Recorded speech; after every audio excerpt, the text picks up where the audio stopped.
ಎಲ್ರಿಗೂ ನಮಸ್ಕಾರ. ನಾನಿವತ್ತು ತುಂಬಾ ಕ್ವಿಕ್ಕಾಗಿ ಮತ್ತು ಟೇಸ್ಟಿಯಾಗಿ ತರಕಾರಿ ಬೇಳೆ ಹಾಕಿಬಿಟ್ಟು ಸಾಂಬಾರು ಹೇಗೆ ಮಾಡ್ಕೊಳ್ಳೋದು ಅಂತ ತೋರಿಸ್ತಾ ಇದ್ದೀನಿ.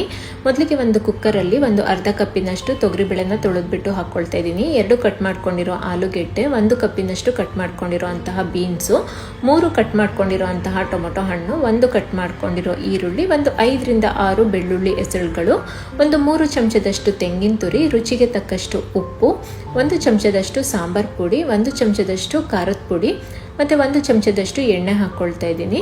ಇದಕ್ಕೆ 2 ರಿಂದ 3 ಲೋಟ ನೀರನ್ನು ಹಾಕ್ಕೊಳ್ಬೇಕು. ನೀವು ಕನ್ಸಿಸ್ಟೆನ್ಸಿ ನೋಡ್ಕೊಂಡ್ಬಿಟ್ಟು ನೀರನ್ನು ಸೇರಿಸ್ಕೊಳ್ಳಿ.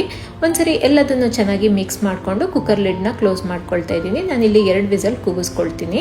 2 ವಿಸಲ್ ಆದ ನಂತರ ತೋರಿಸ್ತಾ ಇದ್ದೀನಿ. ತರಕಾರಿ ಬೇಳೆ ಎಲ್ಲ ನಮಗೆ ತುಂಬಾ ಚೆನ್ನಾಗಿ ಬೆಂದಿದೆ. ಒಂದ್ಸರಿ ಸೌಟಲ್ಲಿ ಈ ರೀತಿ ಮಸ್ಕೊಳ್ಬೇಕು.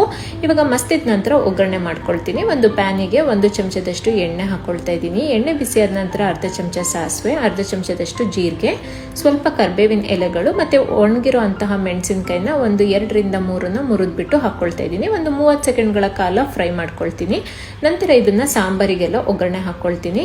ಒಗ್ಗರಣೆ ಹಾಕ್ಕೊಂಡಿದ ನಂತರ ಲಾಸ್ಟಲ್ಲಿ ಹೆಚ್ಚಿಟ್ಕೊಂಡಿರೋ ಕೊತ್ತಂಬರಿ ಸೊಪ್ಪನ್ನು ಹಾಕ್ಕೊಂಡು ಒಂದು 2 ನಿಮಿಷ ಮತ್ತೆ ಸಾಂಬಾರನ್ನ ಕುದಿಸ್ಕೊಳ್ತೀನಿ. ಎಲ್ಲದನ್ನು ಒಂದ್ಸರಿ ಚೆನ್ನಾಗಿ ಮಿಕ್ಸ್ ಮಾಡಿಕೊಂಡ್ರೆ ಬಿಸಿ ಬಿಸಿ ಆಗಿರೋ ಅಂತಹ ತರಕಾರಿ ಮತ್ತು ಬೇಳೆ ಸಾಂಬಾರು ರೆಡಿಯಾಗಿದೆ. ಮುದ್ದೆಗಂತೂ ಹೇಳಿ ಮಾಡಿಸಿದಂಥ ಕಾಂಬಿನೇಷನ್ ಅಂತಲೇ ಹೇಳ್ಬೋದು. ಈ ವಿಡಿಯೋ ನಿಮಗೆಲ್ಲರಿಗೂ ಇಷ್ಟ ಆಗಿದೆ ಅನ್ಕೋತೀನಿ. Thank you.